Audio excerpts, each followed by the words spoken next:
जय श्री कृष्णा भाई लोग।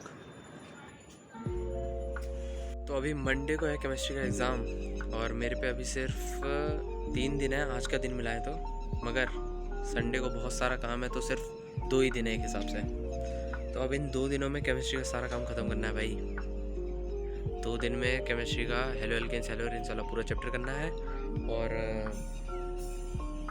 सॉल्यूशंस में तो कुछ गिने टॉपिक ही आ रहे हैं तो वो तो हो जाएंगे। सॉल्यूशन हो जाएगा आज से कंप्लीट। कल तक में हेलो एल्केन हेलो एरिन तो बहुत बड़ा चैप्टर है। नोट्स वैसे हमने एक बार बनाए थे, नोट्स बने हुए हैं, बस अच्छे से एक और बार पढ़ना है। चलो भाई चलते हैं नीचे, आज का व्यू तो तगड़ा ही है। तो ये है भाई अपनी to do list chemistry paper की। लेक्चर 7, 8, 9 करना है सॉल्यूशन में, जो कि बैच का ही है। रिवीजन करना है हेलो एल्किन और हेलो एरिन का, और एनसीईआरटी करनी है वैसे तो हेलो एल्किन और हेलो एरिन की, और एक्स्ट्रा क्वेश्चन अगर टाइम मिला तो कर लेंगे। अपने पे बुक एक्स ये वाली बुक है ही, इससे कर लेंगे एक्स्ट्रा क्वेश्चन। तो चलो स्टार्ट करते हैं भाई पहला अपना लेक्चर्स। टाइम हो रहा है भाई अभी 10 to, और लेक्चर नंबर 7 स्टार्ट करते हैं भाई जल्दी से। चलो, उसका फ्रैक्शन आ गया था। यहाँ पे फिर हम लोगों ने हेनरीज कांस्टेंट के बारे में बात की थी। हमने जो मेरी तरफ अट्रैक्ट हो रहे हैं, सभी हो रहे हो ना, मैं भी हो रहा हूं आपकी तरफ, क्योंकि हम सबके बीच में है ग्रेविटेशनल फोर्स ऑफ अट्रैक्शन।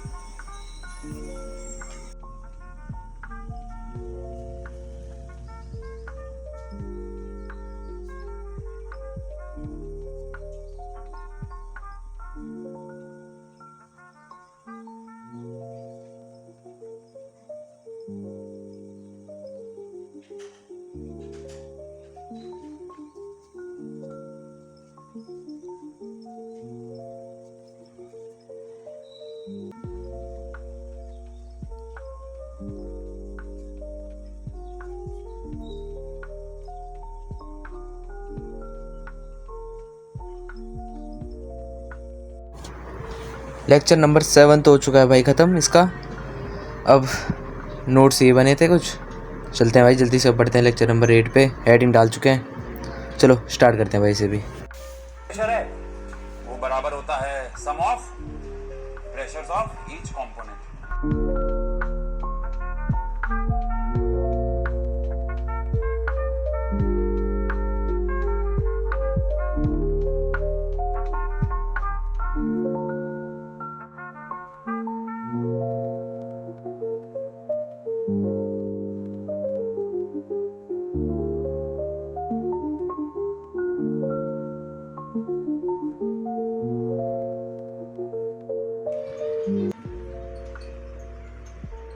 तो अभी भाई बज गए हैं 6 और अब मैं करने जा रहा हूँ सॉल्यूशन का लास्ट लेक्चर। अब ये लास्ट लेक्चर है, इसके बाद सॉल्यूशन हो जाएगा ख़त्म। फिर उसके बाद हेलो एल्केन हेलो एरिन पे बढ़ेंगे, फिर वो वाला स्टार्ट करते हैं। अभी तो ये लास्ट लेक्चर है, ख़त्म करते हैं भाई इसे।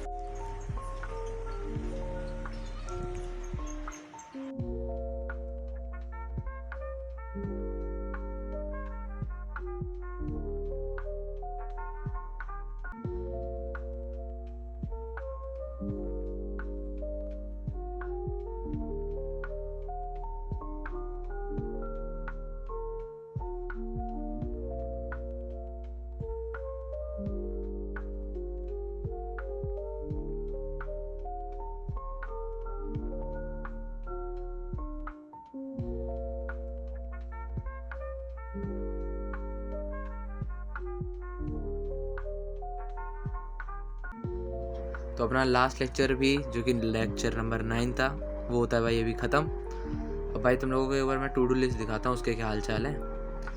चलो टू डू लिस्ट दिखाता हूँ तुम्हें। तो तीनों लेक्चर हो चुके हैं ख़त्म। टाइप्स ऑफ सॉल्यूशन आ रहा है, कंसंट्रेशन ऑफ सॉल्यूशन आ रहा है, सॉल्युबिलिटी आ रहा है, और हेनरीज लॉ आ रहा है। पेपर में चैप्टर तो पूरा ख़त्म कर लिया, लेकिन पेपर में कुछ टॉपिक आ रहे थे और ये तो हो चुके हैं ख़त्म चैप्टर के साथ। चलो भाई अब हेलो एल्केन और हेलो एरिन का भी थोड़ा देखते हैं। और हाँ, टाइम तो देख लो, 10:40 हो रहे हैं रात के। चलो हेलो एल्केन हेलो एरिन देखते हैं।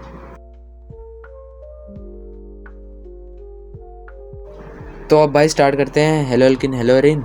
और इस चैप्टर के लिए ये है मेरे पे नोट्स, वो ट्यूशन के थे वैसे, मतलब जो मैंने यूट्यूब से बनाए थे वो उसके थे, स्कूल के नोट हैं, और ये अपनी प्यारी बुक भी है, बस पढ़ना है। तो स्टार्ट करते हैं भाई, चलो।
भाई हो चुकी है काफ़ी रात, टाइम देख ही सकते हो कितना हो रहा है। और लेक्चर मेरा कुछ अभी पहुंचा है 1 घंटे, दिखाऊं तो यहाँ पे 16 मिनट पे सिर्फ सिर्फ 16 मिनट पे। तो भाई ये रहा मेरा प्यारा प्यारा पेपर। और मैंने फर्स्ट डे दिखाया, सेकंड डे में भी पढ़ाई करी थी मैंने अच्छी खासी, लेकिन थर्ड डे भाई सबसे बेकार गया, क्योंकि उस दिन थी मम्मी पापा की एनिवर्सरी। और हमने, दिखाता हूँ क्या किया हमने। भाई मम्मी पापा की एनिवर्सरी थी, संडे को दिन भर घूमे और रात में इतना सब कुछ ले आके खूब मतलब पार्टी वार्टी करी, और पढ़ाई नहीं करी बस, और सब किया था और सो गए भाई, बस इतना ही था। तो भाई इस पेपर को देते समय मैंने सबसे बड़ी गलती यही करी है कि मैंने हेलो अल्केन और हेलो एरिन की एनसीईआरटी नहीं कर पाया। मैंने सोचा थर्ड डे में कर लूँगा, और मैंने बिल्कुल ही नहीं कर पाया मैं। इस वजह से ये पेपर थोड़ा ख़राब गया है, काफ़ी गया है। पास तो हो जाएंगे। देखो तुम लोगों का भी अगर पेपर हो तो भाई तुम्हारे लिए फ़ायदा है, पेपर देख लेना, क्या पता तुम में ऐसे ही क्वेश्चन आ जाएं और तुम्हारा अच्छा रहे भाई नसीब। और जो मैंने सॉल्यूशन पढ़ा था, मतलब मेन बात है, अगर बैच में हुआ होता ना तो मैं कर लिया होता भाई, लेकिन वो बैच में नहीं हुआ था हेलो अल्केन और हेलो एरिन, और ऑनलाइन बैच में सिर्फ सॉल्यूशन ही हुआ था। इसलिए सॉल्यूशन में से जो भी क्वेश्चन आए थे, मतलब सॉल्यूशन अगर पूरा आया होता और आधा आधा मार्क्स दोनों चैप्टरों में डिवाइड होता तो काफ़ी फ़ायदा हो गया होता, लेकिन ऐसा हुआ नहीं। अगर ऐसा हुआ होता तो आराम से अच्छे खासे मार्क्स आ गए होते। 30 मार्क्स का था ये, अपना यूटी था। तो चलो मिलते हैं अगली वीडियो में भाई, अगले पेपर, अगले एग्ज़ाम के वक्त। सभी को लव यू, बाय बाय।